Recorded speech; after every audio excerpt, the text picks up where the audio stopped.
Sometimes, even self-care feels like too much work, even if it could help us feel more balanced and restored.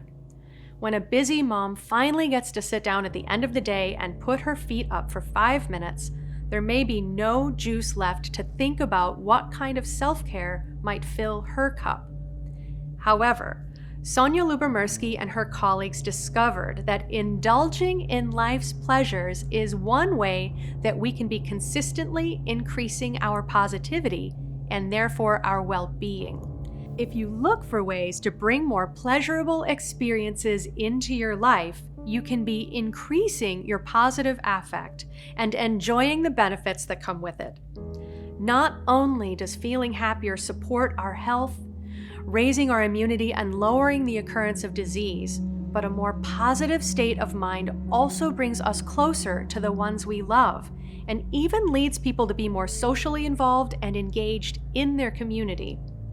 Positivity practices help us raise our set point, and changing up these little pleasures helps us get the most out of them.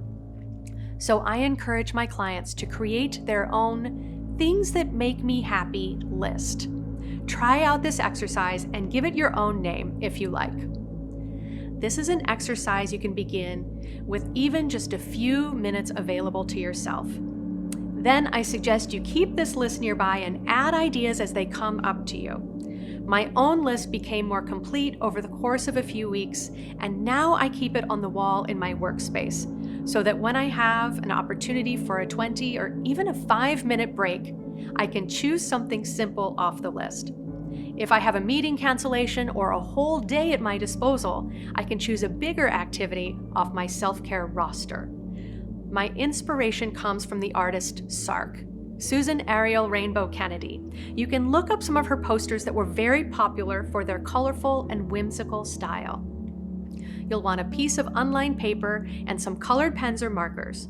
Start jotting down things that make you happy, whether they are simple or extravagant, and in no particular order. I like to scatter the words across the page.